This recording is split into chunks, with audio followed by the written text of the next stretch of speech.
Ramsden. Mr. Gooley is already doing the job. So, please, let's start with the program. Hello, everyone, and everyone online. We are finishing our month of wine with my friend Pietro Butita. He is the principal owner and winemaker at Prima Materia Wines, which is he'll tell you where they are and everything about them. But he's a winemaker and specializing in Italian vintages. And I thought he would be a good person to come and talk to the club. Thank you. Wonderful. It's an honor to be here. And it looks like you've had quite a few wine speakers before. So I hope I can bring something interesting to the conversations that you've had up until this point.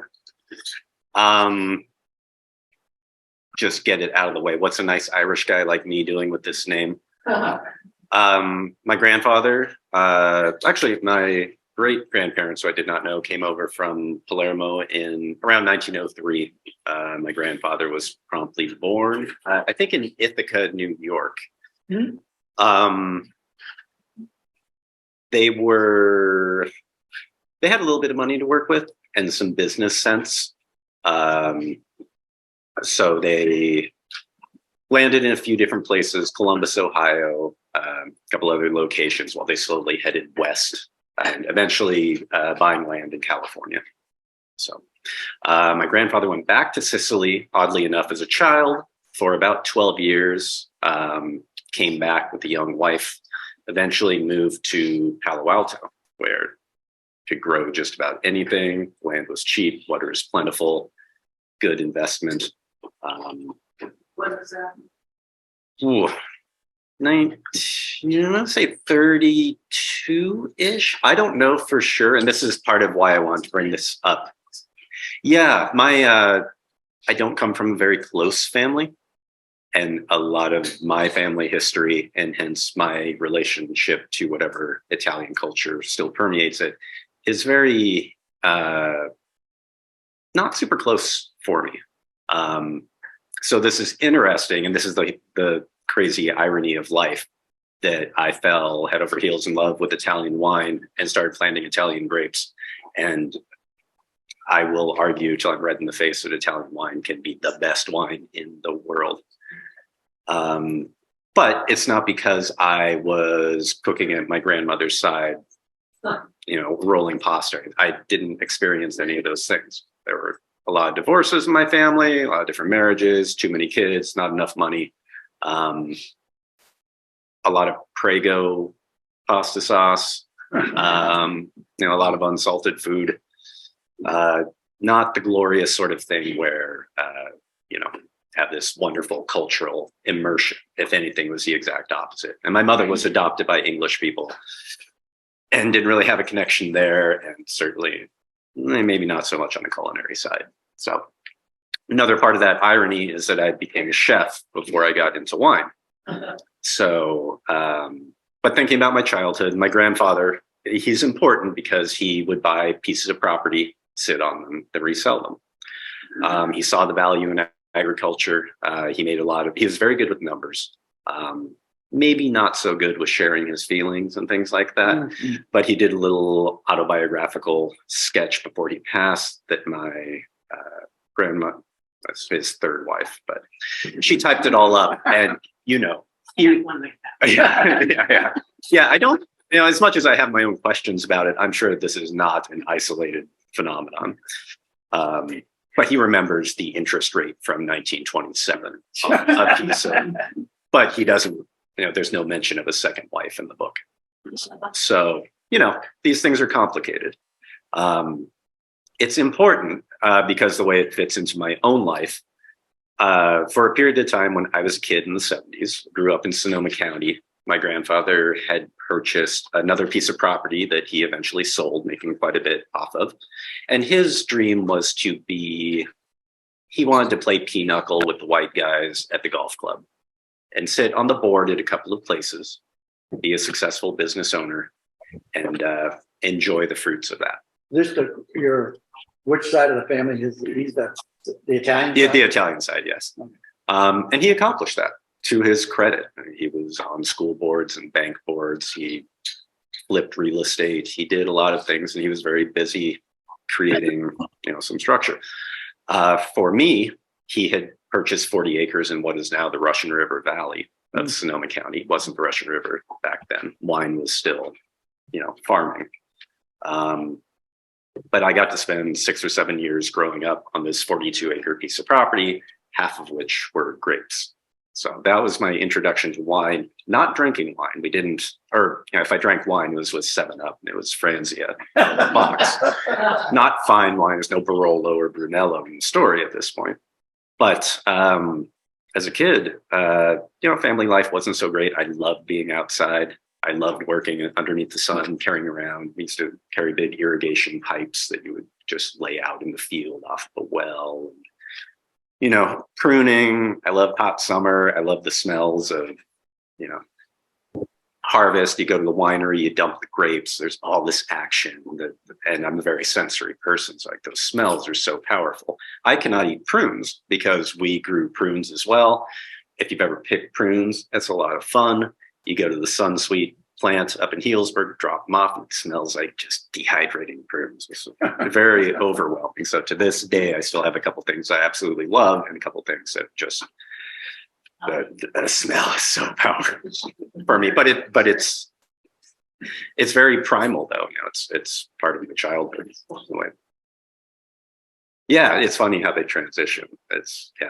But anyway, agriculture. I also like cooking as a kid. I think kind of came to terms a little while ago. Just I make things with my hands, and whether that's wine, food, fixing a pump. I'm just sort of a crafts person. I'm not an artist. I'm not an innovator. I'm not somebody who's going to re-envision the future of something. So later on in life, 20s, trying to figure out what I'm doing. Get in with the wrong crowd, no direction. Men from my family don't go to school. That's considered sort of, the women go to school because they can't do anything else.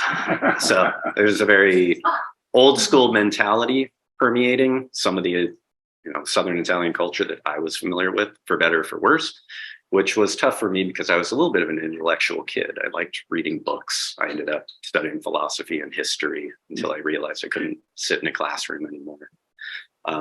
So approaching things with that framework wasn't something that my family was necessarily like. You should be a plumber. You should be repair cars.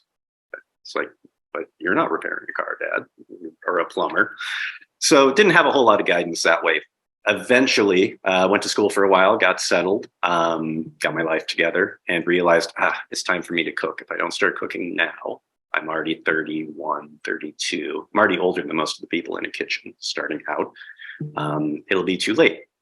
So I jumped into cooking and climbing the culinary ladder, mostly up in Portland, Oregon. I worked a little bit in Napa Valley, but I lived in Portland for 20 years. I had a whole life up there. 70 hours a week, eventually executive chef, doing lots of sous chef jobs. I guess I'm a pastry chef now too. If you're gonna get into whether it be small kitchens or large club style kitchens, I've cooked meals for up to 1,400 people in one day. I've also worked at 28 seat, fine dining, semi-fancy food restaurants. Can't say that one is better than the other. They're just different parts of the brain. One is like a military operation, which has its own problem solving. Another one is, what does the most gorgeous menu with a narrative that makes sense and a culinary focus on some element. Like how do you work that into something that's at proper food cost? That's the other side of the brain. So, but kitchens are really hard, and they're not great on relationships either. You probably know the restaurant industry is going through quite a bit of turmoil post-COVID, and actually was heading for disaster pre-COVID as well, especially here in the Bay Area, where just expenses and margins and everything is so out of whack that it's really hard to build a sustainable culture and still have affordable food. So I have not solved that problem. I think the playing field is in a place where we can start having those discussions. But I think we learned a lot during COVID, but unfortunately we are reverting in a lot of ways too and forgetting what we learned just a couple of years ago.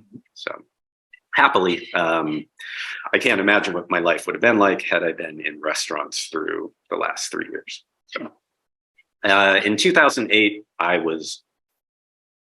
just flat out burned out in kitchens. My father had moved to Lake County, which is just north of Napa. It touches Sonoma County and Mendocino. It's sort of the forgotten fourth corner. So if you're looking at Napa, Sonoma, Mendocino County, Lake County is that least populated of those. Really interesting area. My grandfather purchased basically 10 acres up there, house next to it. And my father wanted to start a little winery because both he and we kind of revert to this childhood thing that we had. He, growing up in Palo Alto, he was probably picking apricots and things like that. I'm not sure if there was any sort of vineyard then, but still, there's a cultural element that's lodged in our brains around grapes on some level that seems to be possibly genetic, strangely enough. Only a couple acres planted then. He had just started the wine label. I took a break, came up, helped with harvest, kind of cleared my head from the culinary thing. I was like, oh, geez, this is like taking all the skills that I learned in kitchens and transferring them into a very narrow and deep discipline that I totally resonate with. Like I forgot the smells, I forgot the feeling, forgot being stung by bees. All the fun stuff was still there. It's like, oh man, and I just totally fell back in love with grapes. Not even grapes necessarily, but the cycle from pruning to harvest to making wine to a finished product, and then how you interact with those pieces and shape things, guide things towards a long-term vision. So I've always been kind of a narrow and deep person. I'm sure if I was still in kitchens, I'd be either a bread baker or making charcuterie or, something just very few ingredients, long history. Like, how do I interact with that? So that's sort of my own personality profile, which plays into the wine brand that I have now, which is based out of those 10 acres in Lake County. And again, the funny irony, I'm not an Italian cultural fetishist like some people. I have friends that go to Italy and it's like, oh, even the bad wine is amazingly good. No, it's not. And you have no analytical skills whatsoever. Things are what they are everywhere. But damn, good Italian wine is the stuff for me. So fell in love with that. Got sommelier certified, did other things just to kind of round out and make sure that I had a little bit of a historically grounded understanding of Italian wine, which kind of resonates in the style of these wines that I bring. I want them to both represent California and where we are in Lake County and put a little bit of a fine point on that, but I want them to be historically accurate representations of certain benchmarks in Italy. So I'm trying to be faithful to two different things, which probably on paper is not the best thing to try to do, but it's how I work. So Chris invited me, and this is interesting because I love talking about rootstocks and irrigation and pruning and fermentations and barrel aging. I don't necessarily like talking about the wine business. That's the least exciting part of being a winemaker, but it's also the most important part of being a winemaker, unfortunately, especially as a one person outfit. So I am the accountant, the social media manager, the marketing, the wholesale, the vineyard labor, which is great because I have learned more doing everything in 10 years than I probably could have at 30 years at a winery, trying to find different jobs and plug into them. And also in California, we have peculiar economics here. So the vineyard side and the winery side are often very separate. And in fact, most small wineries do not grow their own grapes because land is so expensive here. Labor is just drawing out, and the expenses keep mounting every year. Being able to have access to this property up in Lake County and physically digging holes and planting thousands of grapevines. That's how I learned. So, and I study, I read the books, and I like a little bit of chemistry, but I'm not an organic chemistry guy. I don't understand chicken wire models of hydrogen rings. But I have a basic sense of how they work, and it always just confirms what I've observed in the cellar. So even though this is going to focus on the business, I'm much happier answering any questions specifically about the wine, because that's kind of the sweet spot. But Chris is like, do you want to talk about the wine business? Like, no, why would I want to talk about that? But then I realized, no, it would actually be really interesting to talk about that, because it's not something I really think about. It's something I, as a single person, like, I'm always falling behind.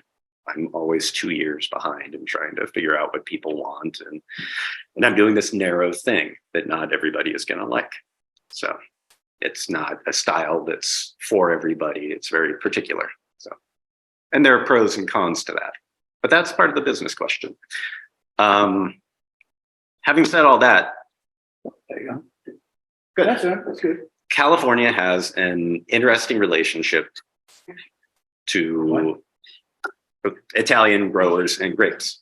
A lot of people came over early on. Probably the three biggest wineries, Italian Swiss Colony, which was in Sonoma County up by Cloverdale.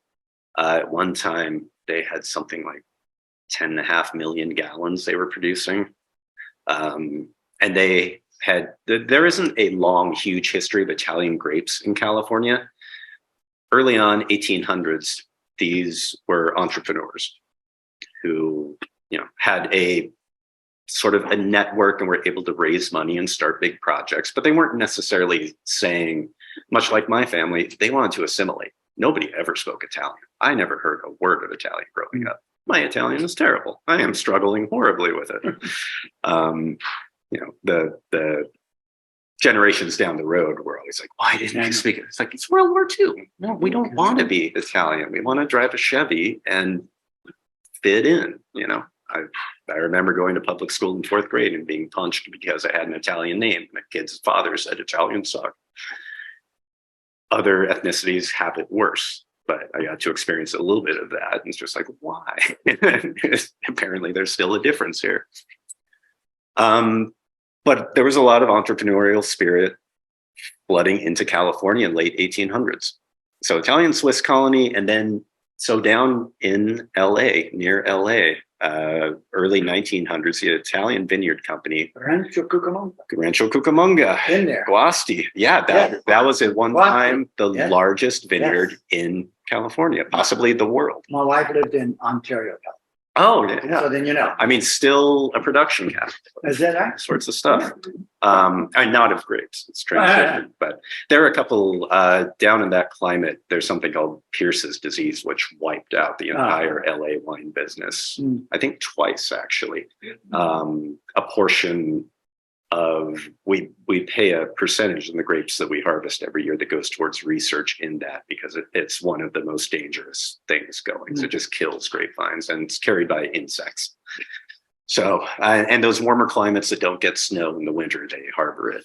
And it's still a problem in California. Actually, they just, it defies reason. They just discovered some in Humboldt County, which should be way too cold, but that's a big alarm bell thing. We'll sidetrack that for the climate change discussion later, how those things are happening. But then, of course, the Gallo family in Modesto. And then I just put together, I hadn't done this before, but just a quick list of names and years. And interestingly enough, these are all Northern Italians. Yeah. So when I went to the Italian festival to pour wine in San Jose, I should have put the picture here. They have a big pin board. You put a pin where your family is from. And there are 12,000 pins for Palermo. And there's not a single pin for Piemonte or Tuscany. And then you get a couple oddball ones on the perimeters.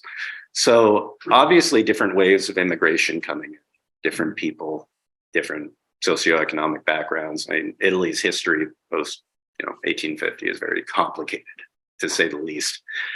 And in southern Italy, I think you had food riots in 1902, something like that. It was, yeah, a lot of economic shifting. And even in California, the wine business it was boom and bust. Plant thousands of acres, take out thousands of acres, just constantly. But there's a long, storied history of Italian. They're not all winemakers. A lot of them are viticulturists. And a lot of them grew other things too. They were growing apricots as well and walnuts and things like that because there was value in property and owning property. It was a good investment. But there was some sort of peculiar relationship that Italians have had with winemaking in California. There are a couple books that talk about it, some into kind of a cultural analysis, things like that. I'll leave all that, but just wanted to point out that there's always been something, but that doesn't mean that Italian grapes have always been here. We know, for example, in late 1800s, the Italian Swiss colony had actually the next slide, I think. Yeah. Italian Swiss colony had planted a lot of Italian grapes, an abnormal amount, but there weren't really many anywhere else. Down near San Jose, there was a little Nebbiolo, Sangiovese, and Barbera. We don't really know what happened with production of those. And then eventually, vineyards just disappear. You sell land, you get houses. So, but this is a shot of a wine tasting that was done in England of Italian Swiss colony wines in 1896. So the Swiss colony wasn't actually that old at this point in time. I think they first started planting in 1891. So this was one of their first real vintages. And we have to remember that when we talk about grapes, and I varietally label all my wines. We didn't do that before. It was red, it was white, it was maybe hock. It was like on this list, you'll see Sauternes and Chateau Yquem. Those are the same geographic locations, but they're labeled. I never heard of hock. Yeah, sort of like a slightly sweet white. Yeah. There used to be, sometimes you would see Chenin Blanc, but we weren't as concerned with grapes as we are today. That's a relatively new invention that didn't happen until the 70s, and then Mondavi really ran with it and popularized it. Before then, grapes were of a type. So you could call a Burgundy is Pinot Noir. Well, that's just what it is these days. In the old days, Burgundy could be the blackest motor oil wine. It could be the lightest rosé. It's just Burgundy type, Bordeaux type. Wines were of a type and not of a particular thing. So our understanding has changed a little bit of that. But the most interesting thing for me here is just the fact that out of all these things, and you rarely get varietally labeled wines, Barbera, and then 1809 Barolo, parentheses, Nebbiolo. Mm-hmm. So occasionally wineries would bottle something that was particularly good with a varietal label, maybe send it to a competition. Maybe it was, maybe for the owner's use, I don't know. But this sort of gives you an idea of, despite being the Italian Swiss colony, Chablis. I didn't know that there was Pinot Gris being labeled as Pinot Gris. That one was bizarre to me. And Sauvignon Blanc. They're building a big business. There's some Italian representation right in here. The notes don't necessarily make sense to me. Barbera is a high acid grape, and why it's not like our Barbera, that's a little bit cryptic. Because Barbera actually tends to be one of the more continuity prone grapes that we grow here in California. Generally, if you get Barbera from the Sierra foothills or where we're from, it's pretty similar to Barbera d'Asti or Alba. But really cool that there is some element of that in the past. And again, this was not intentional. I didn't grow up knowing any of these names or knowing that I was going to ever make wine in my life. It just sort of happened to me. But kind of makes you wonder if there's something in the DNA that you just can't get past. Making wine. It seems like a good idea. So And this is one of the things that's funny about me. I love learning about other people's jobs. Like for me, it's hard being a winemaker because that's all anybody wants to talk about when you go meet a group of people. With dentists and bankers and all these, like, I've never worked in a bank.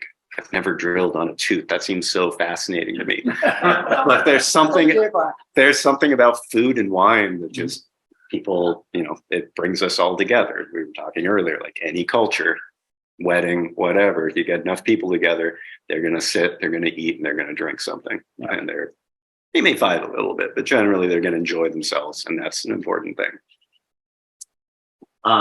It's easy to, make a little bit of wine at home, kind of romanticize the idea of, well, maybe I'll make a little more wine and turn it into a business.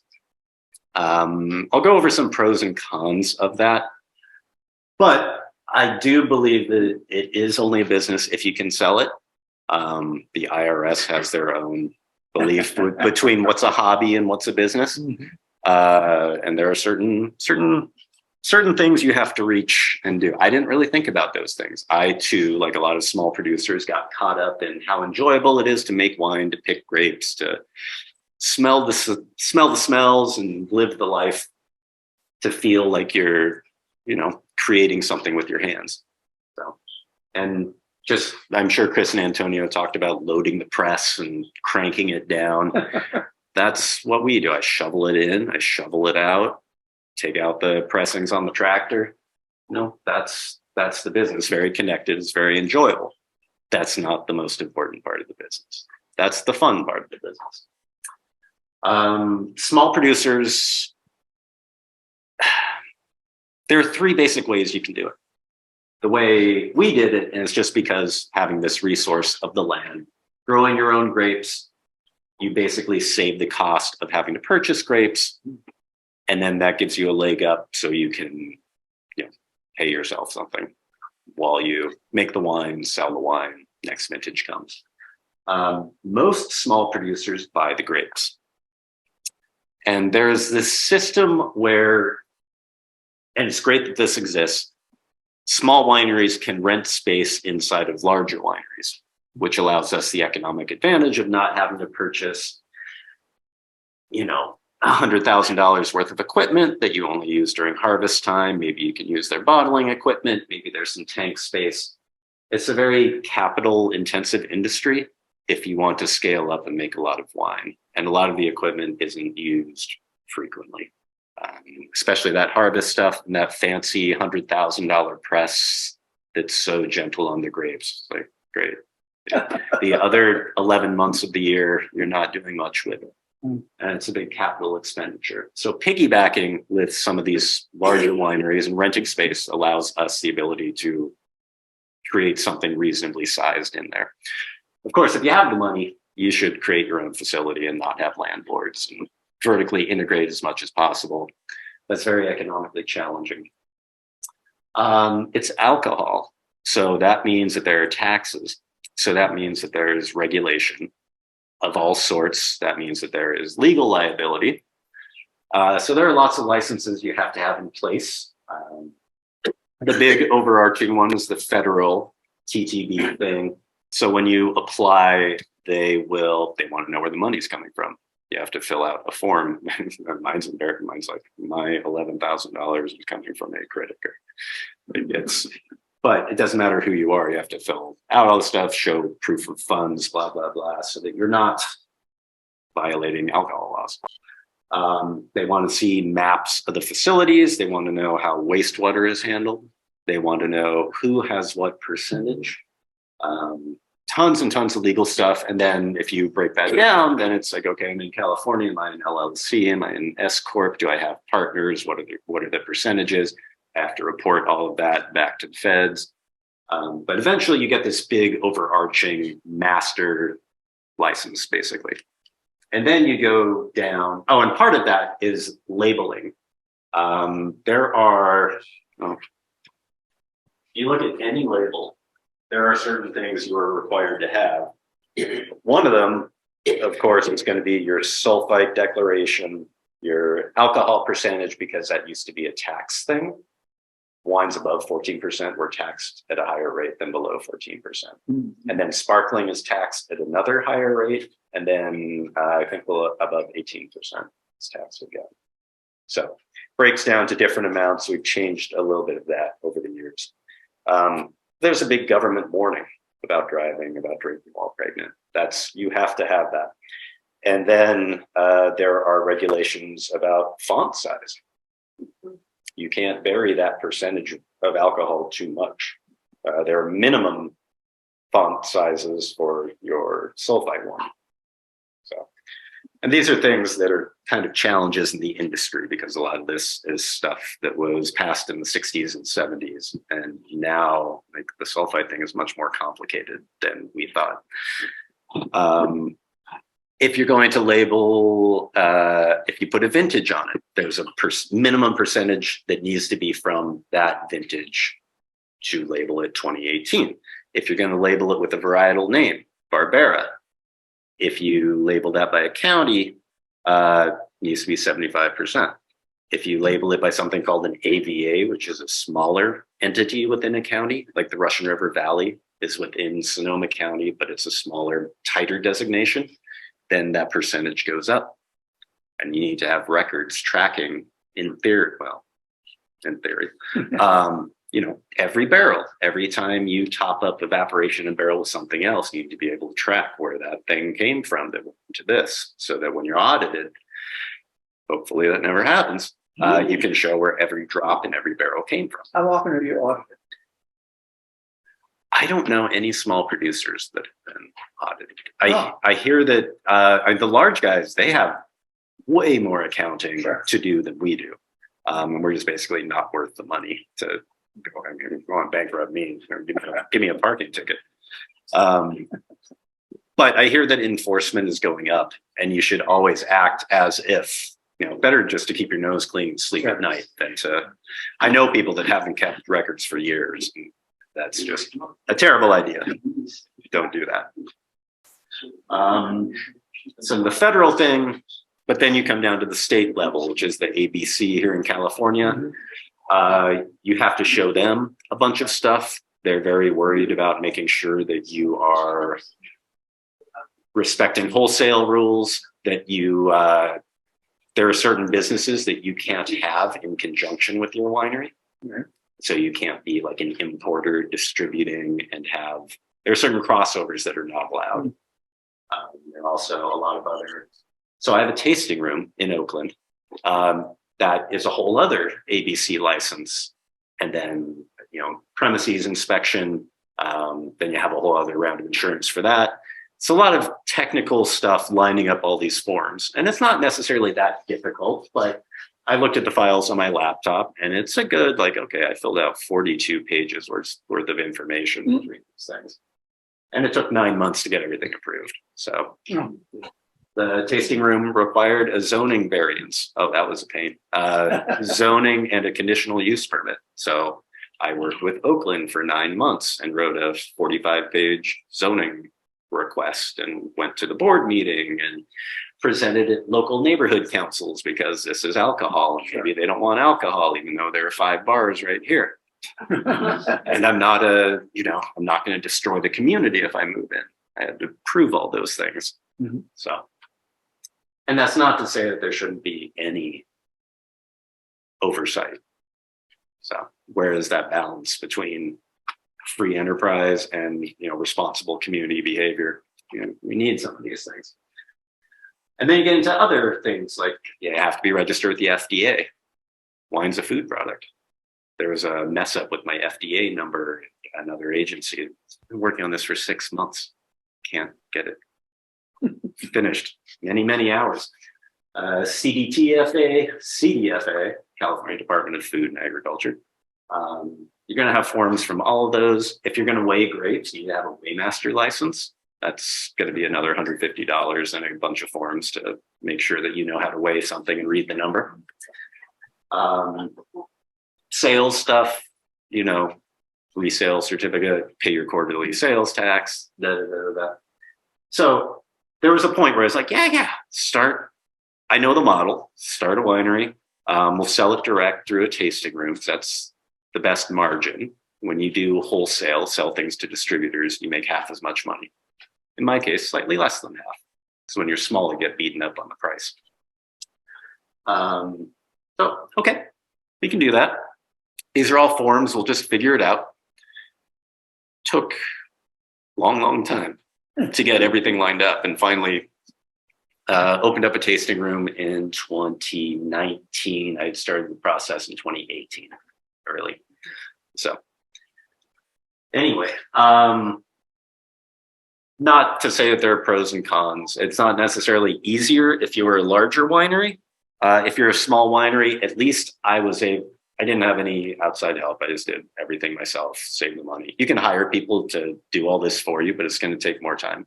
So best to know the whole process, and I'm glad that I do now.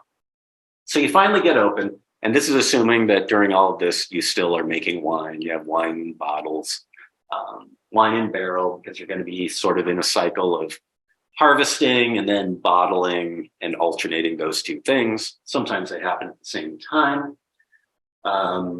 For me, at my scale, it's roughly, I think one year I hit 3,000 cases, which barrel-wise would be about 150 barrels. Right now, it's about 90 barrel production every year. Sometimes it goes up, sometimes it goes down. 2021 we were down 60% the harvest. So only like 38 barrels made that year. Sometimes you buy fruit. In addition to the stuff I grow, I've made Cabernet and some other more obscure Italian whites. It's always nice to have diversity when you have a tasting room. You want to always be able to offer somebody something interesting. Or I used to think that. Now I'm pulling way back on it. This point, my thinking has changed completely, and I want to have fewer SKUs and be focused on like 6 really good wines and stop doing the direct-to-consumer sales. So these models change over time. How are you going to make money? Yeah, that's the last thing people like me, when we're thinking about making wine, is, you know, if you build it, they will come. Sure, there you go. If it's good, it will sell itself. I can't think of any other industry as oversaturated as the wine industry in California. There are literally thousands and thousands of wineries. It's hard to differentiate things.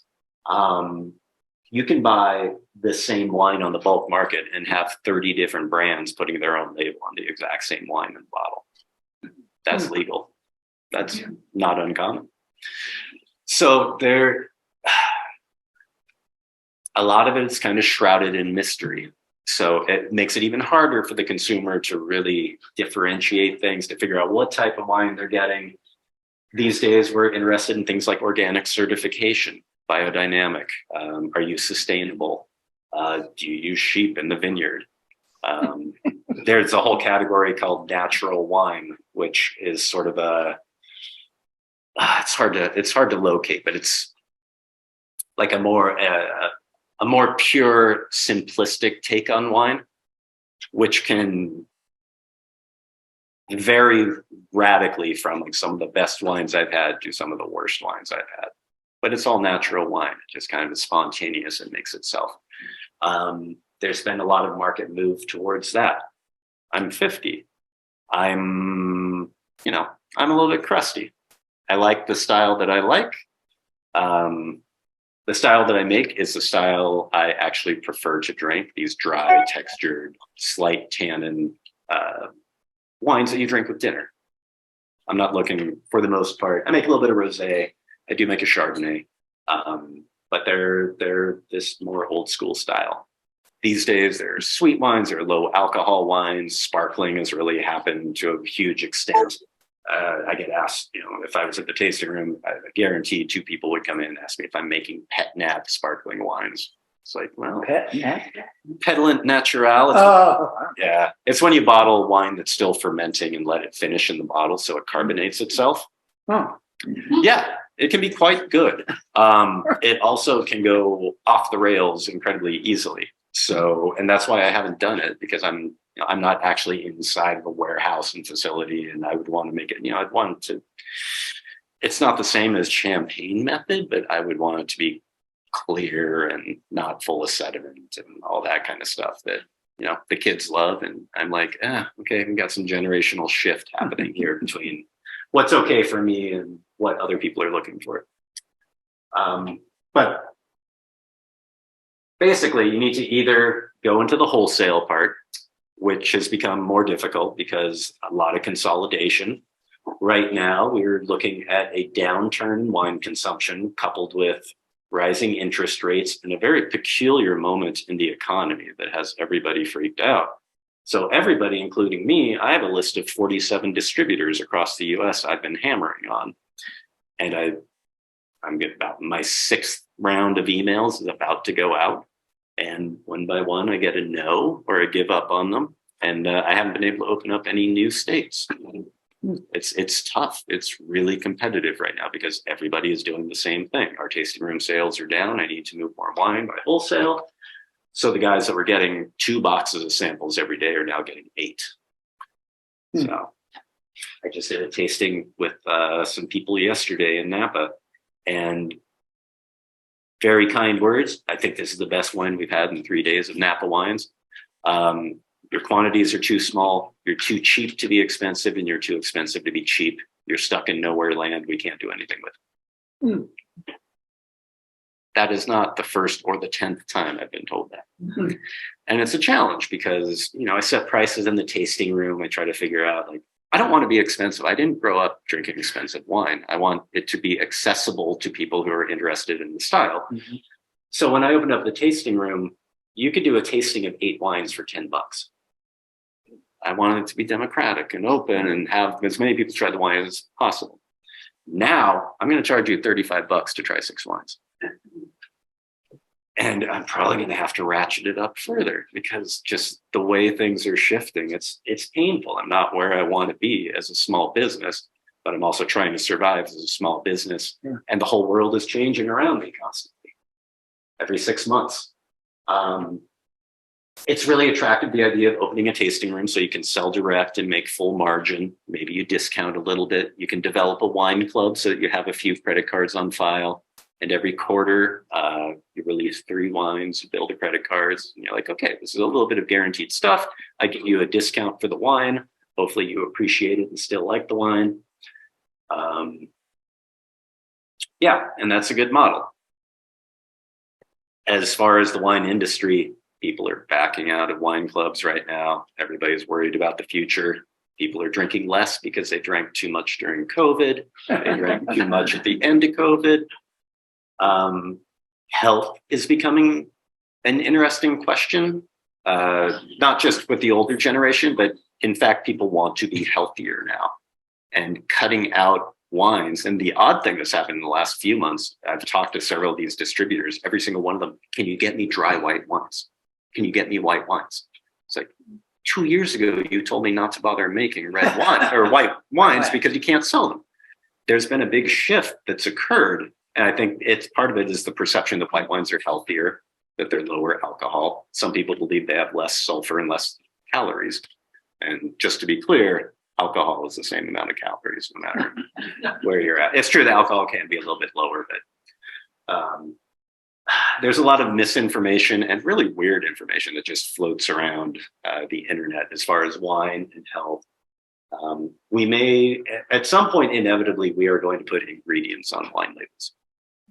I'm surprised we haven't done it now. That's mainly because of the amount of pushback from large producers who don't want to have to list things like ethyl carbamate. And, there are 76 allowed wine additives.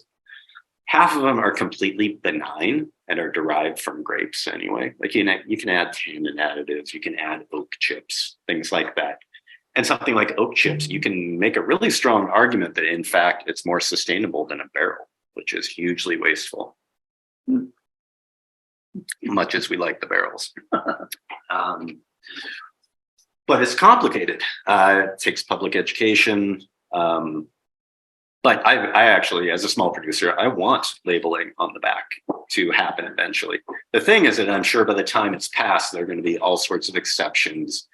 It's like why, when you buy a wine barrel, buy a new wine barrel, guess what? In California, you don't pay sales tax.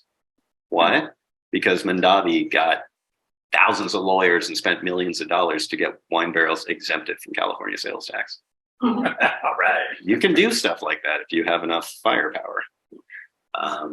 Gallo changed the Russian River AVA, which is, kind of a limited thing, goes up to Healdsburg. It's already too large, and there are lots of microclimates within the Russian River AVA that it's a little bit confusing. But then Gallo bought a huge vineyard outside of Katati.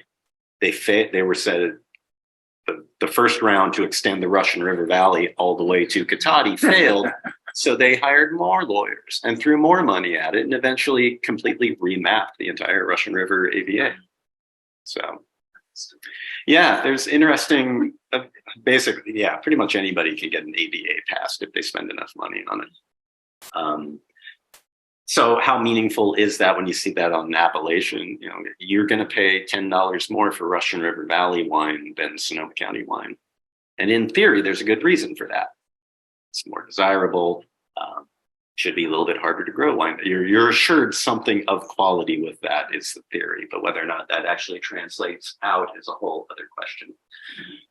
Not to get too sidetracked, but fundamentally, if you have your choice, do you just produce wine for wholesale, make it, try to sell it by the pallet at half price, or do you try to sell it directly to consumers at higher margin? We used to think that tasting rooms are the way to go. Tasting rooms are dying right now. So people like me are like, what do we do? So we started looking at wholesale more. And this is all a pendulum. This is all going to swing back. COVID and just really, when we reopened after COVID, I had to hire 2 people just so that I could wash glasses all day. The amount of pent up demand by people who were finally let out was just, seats were full. From the moment I opened the doors to close for 3 months. It was wild. I thought it was heaven. I hated it because that's not the part of the business that I enjoy. I'm a back of house person, not a front of house hospitality. I want you to enjoy the wine, but I don't necessarily need you to love me as a person to do it. So there's a little difference there. But the person who runs your tasting room, I want them to be hungry for that. I want my server to really want approval and think that their life depends on them loving you. So different things there. And stylistically, you have to make some choices with the wine. Are you going to make wine that everybody can enjoy? Sort of the, Safeway-ish, a little bit of residual sugar, a little bit of oak, rich and creamy. That works with a lot of the population. And that's a good entry point for a lot of us into wine. I did not, when I was getting into wine, I did not like Sangiovese. It is now my favorite grape. There you go. Chianti Classico until death for me. I love those wines. I did not like them when I was learning about wine. It's like, oh, it's hollow, it's astringent, it's kind of briary, like what? And then, of course, 4 years later, all I'm doing is planting Sangiovese all over the vineyard. So these things are not etched in stone either. We're moving back from these really heavy Napa style, big, bold, like black, I work in tech kind of thing, to lighter, a little bit lower alcohol, little fresher style of wines. And eventually that pendulum will swing or go in a different direction as well. So it's not forever. As a small business, though, you would need to decide, where are you going to situate your wines? Are you going to be middle of the road? Are you going to be niche? Are you going to be focus on sparkling? Are you going to focus on white wines? And those things will require different equipment. I actually don't have equipment that's good for making white wines. They're special presses. They're very gentle but powerful. For the fresh, fruity style of white wines, you want to have those. My press hooks up to a garden hose. It's wood slats, and it's very rustic. Rustic is So that's the polite way of. I have dreams that have not been actuated yet, but that dovetails with this style of wine that I'm making. I'm able to get away with that because this is a refined but rustic interpretation of these Italian grapes, which is historically, that's okay with that. That might not be okay if I say that I'm Bordeaux style, which is much more polished, more oak, it's just a different model. So those things have to be consistent to have a business. You can't, if you taste these wines and then you get something, you go, oh yeah, I remember that label. Let me buy a bottle off the shelf. And it's radically different than what you remember the brand being like. That's not good. So you have to have a little bit of that passion and engagement. Being small, though, allows you to do what you want a little bit more. I mean, even though the reason that I chose Prima Materia was that it wasn't specifically Italian. So, I finally made Cab, and I was lucky. It was tied for highest scoring Cabernet from Lake County. It was the first time. Lake County is a good place for Cabernet. I'm not going to take the credit for that. But I don't want to just be completely pigeonholed into Italian cultivars only. I experienced that once. And it's not necessarily a good thing, but if people like Italian wines, I want them to be able to associate the label with that. So much as I want to be narrow, I don't want to be so narrow that I shoot myself in the foot when the distributor says, do you have any Pinot or Cabernet Sauvignon for me? And you have small producers too, where it's the producer, maybe they're somebody who's famous. Maybe they were an artist. Maybe they were, have some other way of coming to the wine industry and building a brand around that. Maybe you played football. Maybe you... Montana. Not just Joe Montana. I sold some wine to Andretti recently. Maybe you paint the labels. Maybe there are all sorts of ways you can approach it so that you have something that makes the brand your own. And that's half the battle, really. I mean, Napa Valley, you have 1,000 people making the same Cabernet, and somehow there's enough room for all of those pieces. Well, they're different relationships, and different groups are, different groups want to take part in that. Of course, it's easy to do if you already have some money in your pocket, but if you can access just a little piece of land, you can sort of bypass the cost of grapes, which if you're talking Napa Valley, 8,000 a ton, 10,000 a ton, up to 12,000 a ton, with 60 cases of wine coming from a ton. That's a lot. You can go to Lodi and buy pretty good grapes for 1,000 a ton. They're going to say Lodi on the label. So you may not impress your friends that way. But one nice thing that's happened in the marketplace with younger generations coming in, people want unusual grapes. They want to try something that they have never heard of before. Lodi has a lot of really interesting historical grapes planted out there. So in a way, that shift has actually been good for that area because there are more buyers. There are some vineyards of Mission out there, which was one of the first grapes planted in California 200 years ago. You couldn't sell that stuff 20 years ago. And now there's a line out the door to take part in it. So pendulum swings, good for some people, not good for others. But generally, I think it's a great thing that people are trying grapes they've never heard of before. I planted, in addition to these, Refosco, Sagrantino, some pretty obscure stuff. And that's nowhere near as obscure as the new stuff you can finally get, like, Sicilian grapes. You can finally plant Frappato and Nerello Mascalese and Cappuccio and things like that. You couldn't even get those 5 years ago. So again, we may be in danger of evaporating under our own weight of diversity, but for me, it's an exciting idea. And sometimes, like, I've made Nero d'Avola from 2 different vineyards, and I decided it would not have personality for our soil type in our area. I don't know if I'm right or wrong, but sometimes you need to not chase what's novel and instead try to make good decisions based around quality. That's something as a small producer I could do. If I was just listening to people at the tasting room saying, hey, why don't you have this or that, then I probably would have planted a lot more. So California economics, owning a vineyard is tricky. It's so expensive here. Lake County, you can buy, I'm going to say planted vineyard land with a well, maybe for $10,000 an acre. So there are tons and tons of Napa winemakers planting grapes in Lake County right now. It's the cheapest of the 4 counties. You can still find these areas where you can grow good quality grapes, but are you on a hillside greater than 3 degrees? Then you have erosion control stuff. Can you get labor to your cool vineyard site, and will they want to walk up and down a 30-degree slope?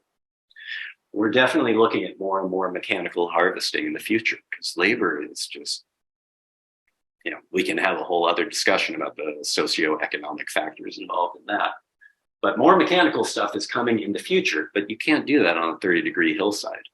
If I think of my dream vineyard for what me as a winemaker, like I want the steepest, windiest, rockiest, and then I think I can't even get my car up there. How would I, within the realms of a profitable business, actually justify this stuff?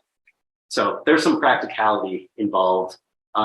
If you're planting grapes, you're going to wait 4 years till you get a decent crop. 4 years? Yeah. And it might be 6 or 7 years until the canopies actually fill in and have the real. So it's a little capital tied up. That's what the bank always want to hear. Your pre-revenue for 9 years, because it's going to sit in barrel for 2 years and then needs to sit in bottle for a year after it's, We're talking about long-term stuff here. So for some people, the model, if they're able to scale up, is to buy wine on the bulk market, plant vineyards, and then you transition into your own production, where you can really control the parameters, control the quality, and do the best thing you can do. But I used to, before 2018, I knew, okay, this vintage was a little bit lighter, this vintage was a little bit heavier. But it was California, some are wetter, some are hot. After the 2018 Lake County fires and watching fire burn around the lake for 2.5 months and dealing with smoke-tainted grapes, vintages take on a new meaning. And then, of course, most of us were here during COVID in 2020, where fires are burning and we're locked in our houses and the sky is orange. And it's like, what in the world is happening? So vintage fluctuation isn't just a question of grapes now. It's environmental factors. It's, will your well run dry? This last year, there was massive frost in Lodi. Lodi doesn't have frost control because for the most part, they don't get frost. They do now. And that's part of vintage variation. So some of these things that we thought were very steady and reliable, agriculture, California, and Lasami, are becoming a little more questionable. And as far as expenses for farming, a good operating, depends on where you are. 3,000 an acre is not uncommon. If you want to do it right, 6,000 an acre is the new number. How much do you get out of an acre? 3 tons. So if you think about that, the average grape price in Lake County is probably a little over 2,000 a ton. So if you planted an acre, had somebody manage it the way you want for $6,000, you got 3 tons of grapes off of it, you would have achieved zero. Yeah. Honestly, I don't know how vineyards make money. Well, I know how. It's because somebody's grandfather bought the property, tax paid. It's a legacy thing. Sure. You have to have enough, I wouldn't want to start a vineyard less than 50 acres. You have to have scalability. You have to have efficiencies. You have to have certain things in there. The only way I get away with this is by doing the work. Like I touch every vine multiple times over the growing season. So and I can't do much more than 10 acres and still have a job and run a winery and work in the tasting room and all that. So Should probably start. I'm sorry. Probably start moving towards the end. Yeah. Okay. Yeah. So we're roughly at the end. Positives and negatives of being a small business. Equipment is really cool when you buy it. But if you don't buy it, you are buying more longevity for your brand. So the guy at the store will tell you, you should oversize everything so that you never have a problem. I say buy used equipment, tighten the belt. You'll be fine. Just do the work as long as you have a strong back. Brand image and labels. Labels are actually fun to work at. Like, what do you want? What does your vision look like? Like, for me, that came into realizing, oh, alchemy is kind of a cool theme to work with. And then, oh, these public use images, these are free. Okay, I'll take those.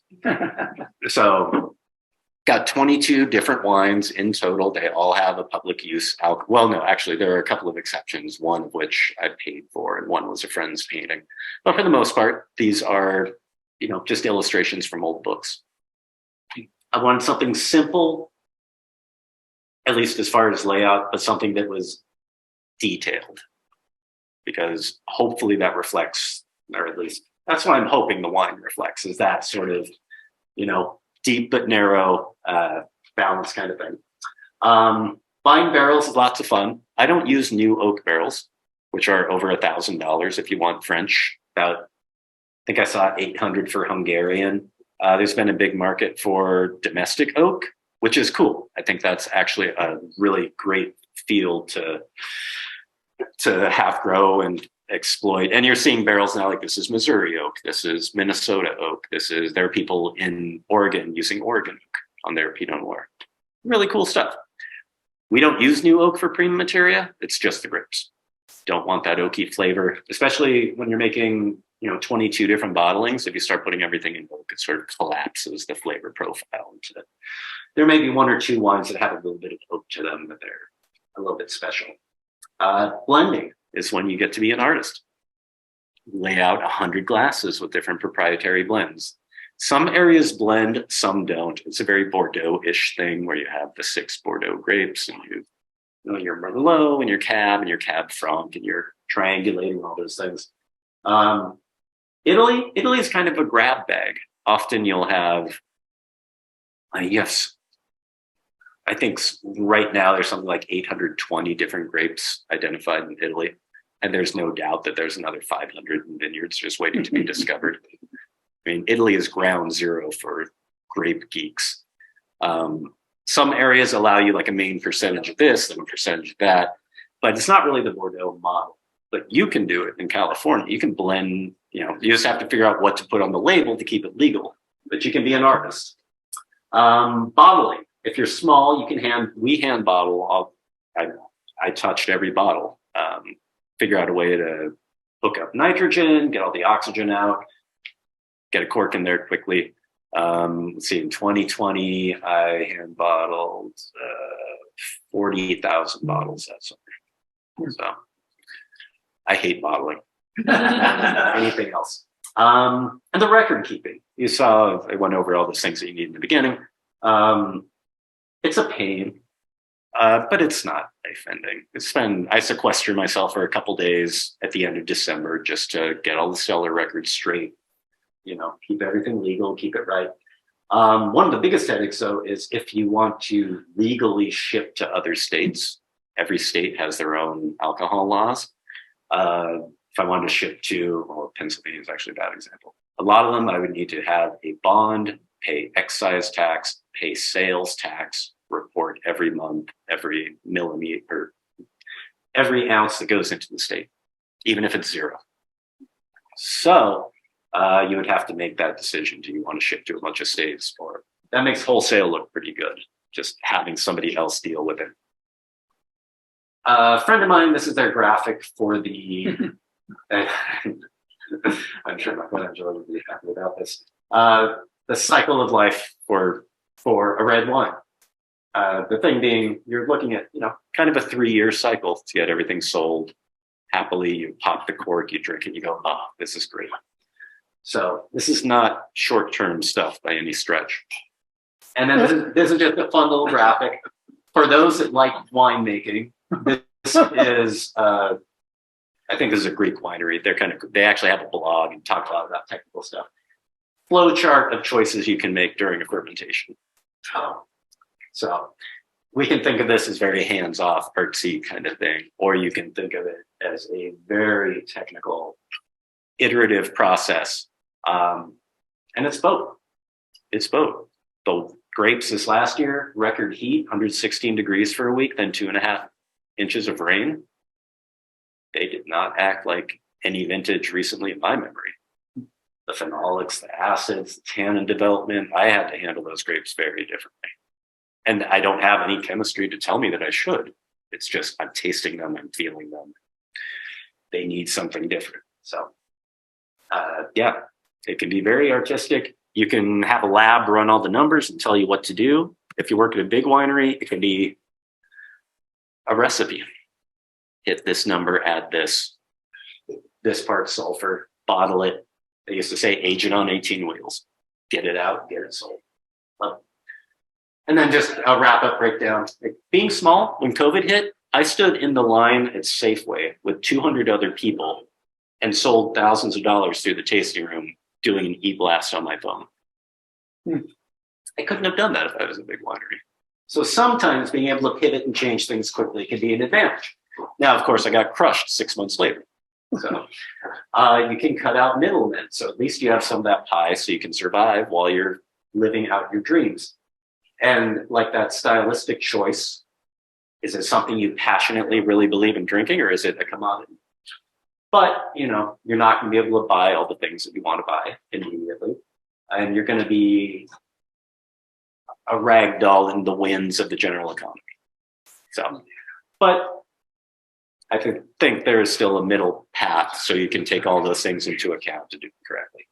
So, oh, and then like supply chain, last year I paid 3 times more for bottles than the year before.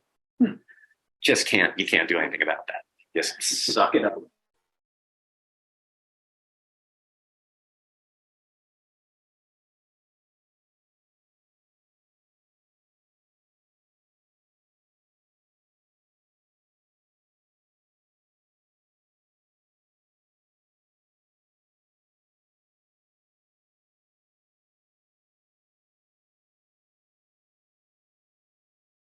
So it doesn't kind of go back to think through, like, is the business enjoyable?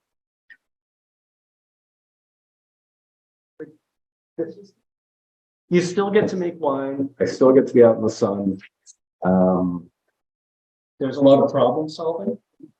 There's a lot of problem solving that's just part of the game, and that can be engaging for some of us too. I would definitely not have the same model if I were to start today that I had 5 years ago when I started, but we didn't have COVID. We didn't have the economics that we have. So, yeah. Did you said you were a chef. Did you go to any of the schools? I did go to what was Western Culinary Institute, which was since sued and closed as a kind of a scam thing. Mainly because I had applied for over 40 jobs in Portland and nobody would hire me. And I think I was over 30 years old and I'm like, hey, I really want to cook. Like, I feel like I could just be like, no, why would I? And when I went to culinary school, I was able to, then people would hire me. So if I had the money and the time, it's better to just cook. The one thing that a culinary school can do is allow you to make lots of mistakes and get them out of your system and try new things. Is it worth $40,000 to make a lot of mistakes? Probably better to make a lot of mistakes on somebody else's time. Did you go to any schools for being a vintner? No. You started planting grapes. You read a lot. There are a couple people I don't. So when I was a chef, I worked with a lot of different chefs. I would emulate food, but I never worked for a good chef. They were either the best food I ever made was the worst human being I've ever worked for. That guy had the most amazing palate. He worked in New York City. That was in Portland. Yeah. No, it's closed and he's not there anymore. So we were runner-up for Restaurant of the Year. And then we would have been 2003, 2004, maybe. Yeah. But this guy, if he had gone into wine, he would be just, I've never been around a palate like that was so sensitive and so articulate and could taste every nuance in the food and talk about texture. But he was a horrible human being. And I quit. And I quit in the middle of making the best food I had ever made, which was, it's the kind of like heartrending stuff to be like, I am so committed to this and I hate this place so much that this is how it ends up. But later on, I was able to work in other restaurants and remake those dishes in my own way and kind of own them and use the technique. And, you know, Sounds like yeah, no, I think it is, especially since he's kind of good or was good at bringing to light some of those human elements of like, and I miss kitchens. I mean, there's a lot of, we hate each other, but we love each other in kitchens.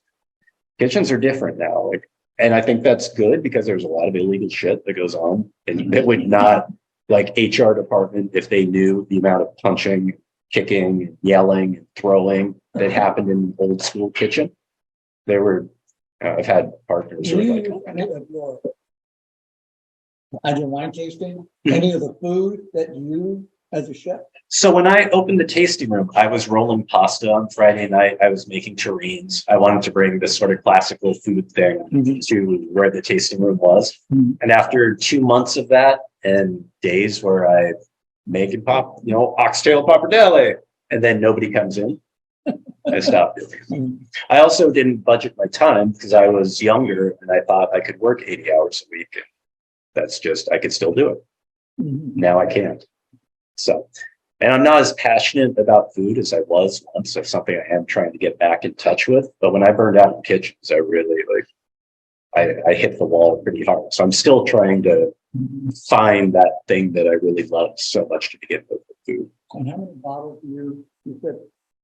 We're at about 1,500 to 2,000 cases, which would be 24,000 bottles. And it's all by distributors and wine tasting. Historically, it's been mostly through the tasting room with a little bit of distribution. I'm probably going to close the tasting room. Business has been sliding terribly. And just as I move forward in life, I am happiest in vineyards and wineries. And that's where I need to focus. Otherwise, I'm going to end up like a kitchen. You burn out.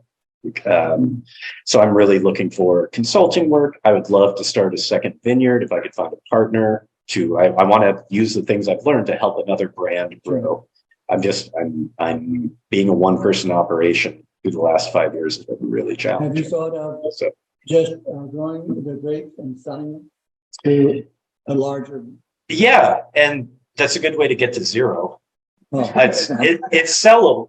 It's workable, but just it's such a small scale and it's planted in 13 different things. Yeah. Which again, if I had it to do over again, I would give it up. So, but yeah, I'd like to help people build a brand now. I think I'd be good at that. And I want to ask you something. Yeah. Any questions from the Zoom people? You have to, if you want to ask a question, you have to mute yourself. Oh no, Barry's. Go ahead, Barry. I wonder, where do you plan on going in the next few years? What do you Wait. One more time. One more time. What do you plan on doing in the next few years? What is your sense of direction about where you need to go, want to go, should go? do it like this. For the last year, I've been saying as a winery, I need to either shrink or grow. I would either want to shrink down to a few hundred cases of things that I really love, keep my wine club, do that on the side, but be involved in a larger project.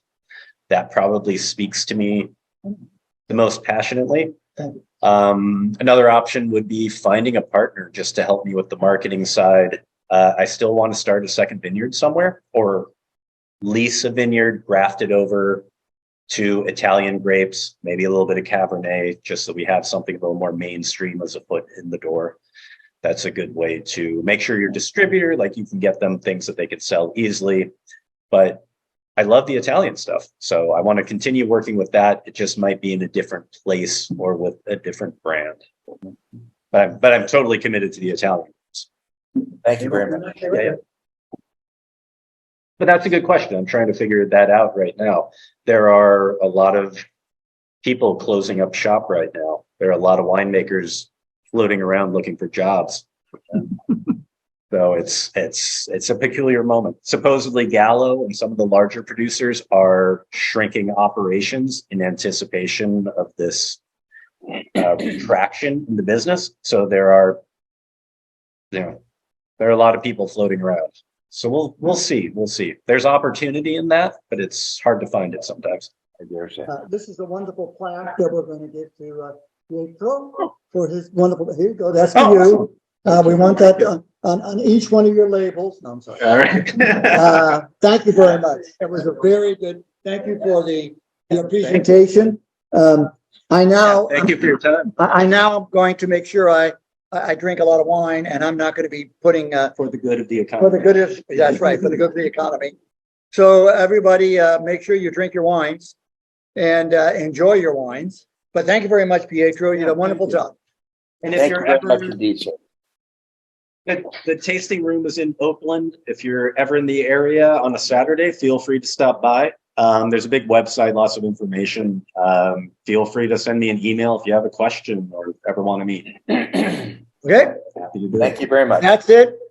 Bye now. Thank you. Arrivederci. Appreciate it. Arrivederci.